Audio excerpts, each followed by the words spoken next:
Hello everyone, I hope आप सभी gate aspirants अपनी लाइफ में कुछ नया और डिफरेंट करने का ट्राई कर रहे होंगे।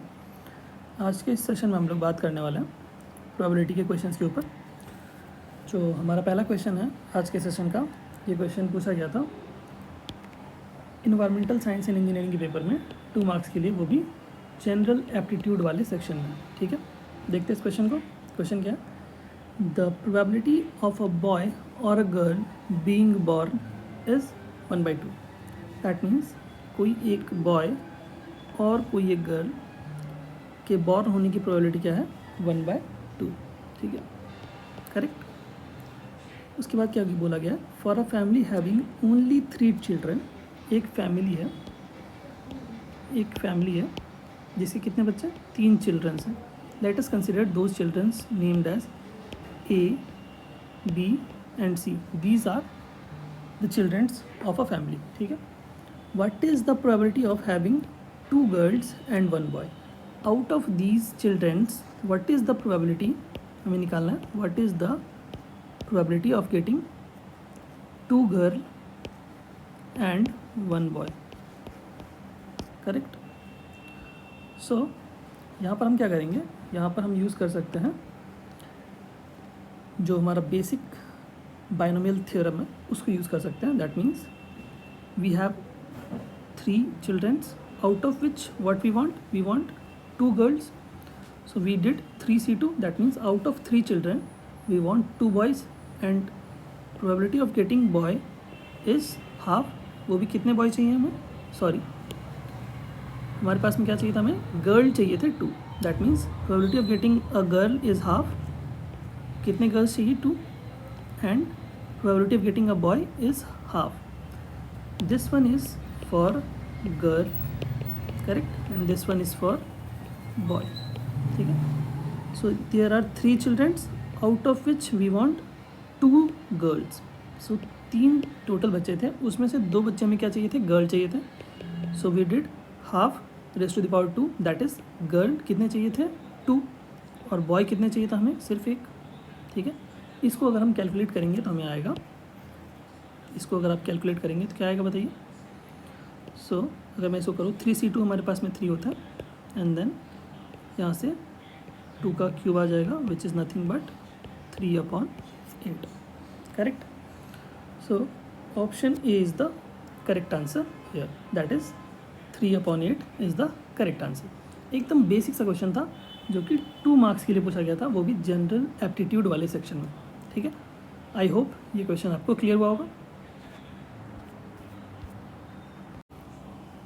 सो जो हमारा नेक्स्ट क्वेश्चन है, ये क्वेश्चन भी हमारे पास में गेट 2024 के पेपर में सेम इन्वायरमेंटल साइंस के पेपर में पूछा गया था सिंगल मार्क के लिए। इससे पहले वाला क्वेश्चन भी इन्वायरमेंटल साइंस एंड इंजीनियरिंग के पेपर में पूछा गया था, बट वो 2 मार्क्स के लिए पूछा गया था एप्टीट्यूड के पेपर में।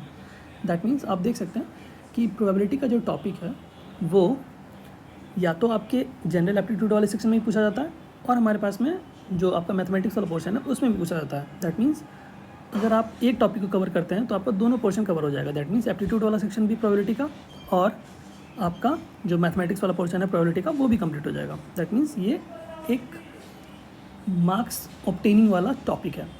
ईजी टॉपिक भी आप बोल सकते हैं आप इसको। अगर आपका बेसिक अंडरस्टैंडिंग क्लियर है तो आप प्रोबेबिलिटी के टॉपिक में आराम से स्कोर कर सकते हैं। ठीक है, so don't leave this topic as per my suggestion. ठीक है, तो देखते हैं इस क्वेश्चन को। क्वेश्चन क्या बोलता है हमारे पास में? ये क्वेश्चन है 10 cards in a pack are numbered as 1 2 3 4 up to 10। The probability of drawing a card with an even number और a number which is a multiple of 5 from the pack is what? तो question हमारे पास में क्या है? Question हमारे पास में है कि हमारे पास में 10 कार्ड्स हैं।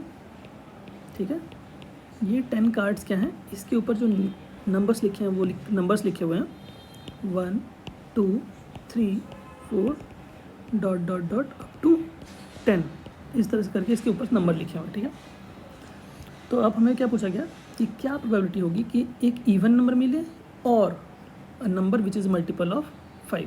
ठीक है, तो अगर मैं बोलूँ कि ए एक इवेंट है जो कि है गेटिंग एन इवन नंबर, तो आप क्या बोलेंगे, इवन नंबर क्या क्या हो सकता है बताइए मुझे। इवन नंबर हमारे पास में क्या क्या हो सकता है, इन 10 नंबर्स में से 1 2 3 4 5 6 7 8 9 10, इनमें से इवन नंबर कौन कौन सा होगा, 2 4 6 8 एंड 10, करेक्ट। और अगर मैं बोलूँ कि एक दूसरा इवेंट है B, that is getting a number which is multiple of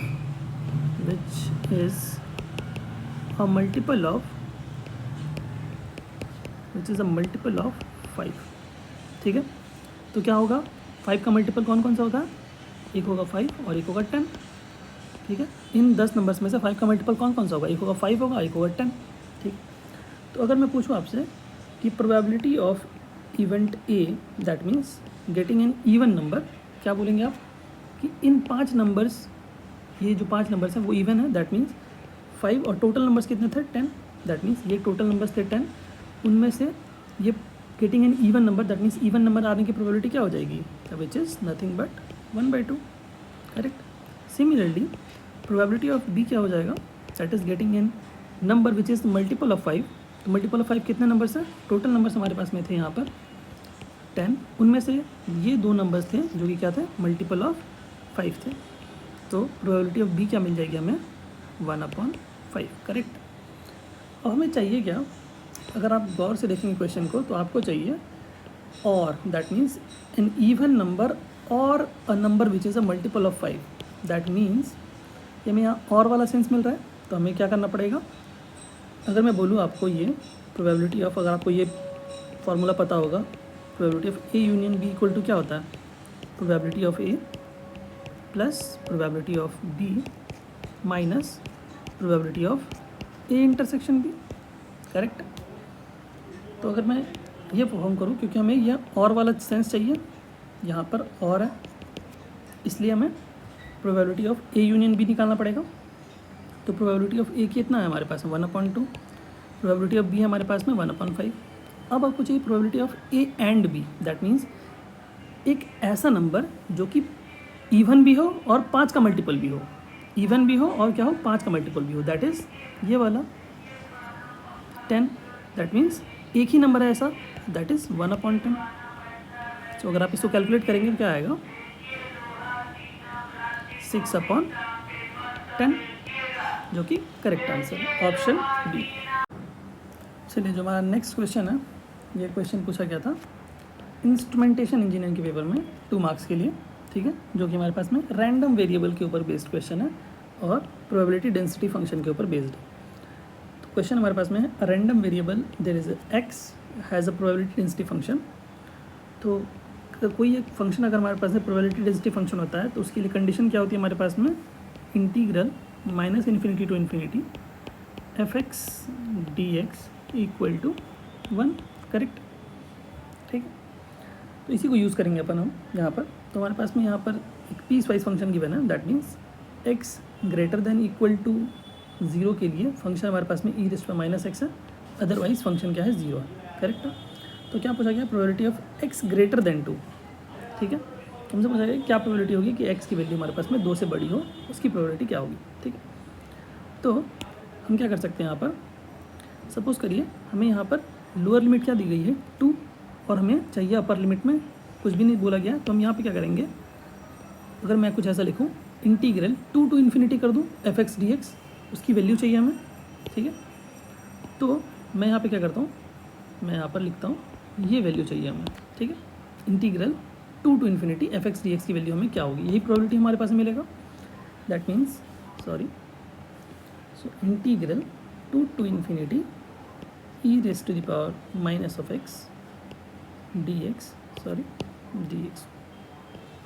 dx equal to कितना चाहिए हमें, इसकी वैल्यू निकालनी है। सो अगर मैं बोलूँ e⁻x का इंटीग्रल क्या होगा, e⁻x और नीचे में आ जाएगा -1, करेक्ट। इसकी लिमिट अगर मुझे बिठानी पड़ेगी 2 से इन्फिनिटी, ठीक है। तो अगर मैं इसकी लिमिट बिठाऊँ, हमें यही चाहिए था ना, x की वैल्यू 2 से बड़ी चाहिए थी, तो x की वैल्यू 2 से हमने बड़ी कर दी, और कहाँ तक जानी है ये हमें नहीं पता है, तो इसलिए हमने इन्फिनिटी रख दिया, ठीक है। तो मैं अब क्या करने वाला हूँ, इसको ऐसे ही रख देते, कोई दिक्कत नहीं है, ठीक है। तो मैं इसको इरेज ही कर देता हूँ, करेक्ट, ठीक है। तो हमारे पास में क्या आ जाएगा, तो अगर मैं इसको इवेल्यूएट करूँ तो अगर मैं अपर लिमिट को पुट करूँगा तो क्या आएगा, e raise to the power minus of infinity, और मैं माइनस को बाहर रख देता हूँ, minus e raise to the power -2, correct है।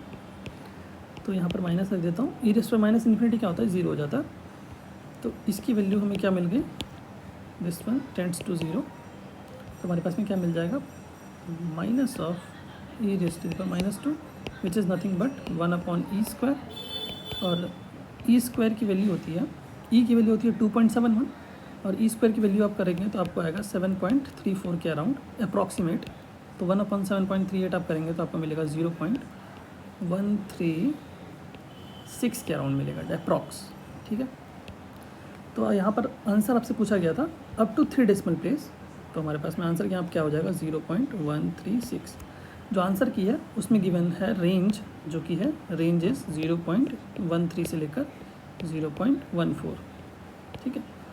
तो आप इस इंटरवल के बीच में कोई भी अगर आंसर आप पुट करेंगे तो आपको क्या मिलेगा, +2 मार्क्स मिलेगा, ठीक है।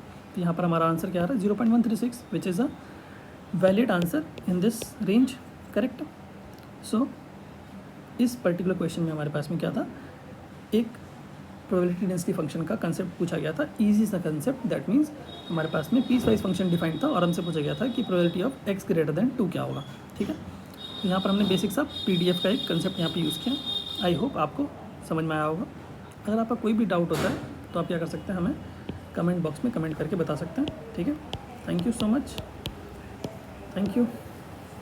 और इसके बाद जो भी बच्ची क्वेश्चन हमारे पास में, जैसे कि प्रोडक्शन इंजीनियरिंग या फिर पेट्रोलियम या फिर टेक्सटाइल एंड फाइबर साइंस के पेपर में पूछे गए थे जो भी क्वेश्चंस, उसको हम लोग नेक्स्ट सेशन में कवर करेंगे, ठीक है।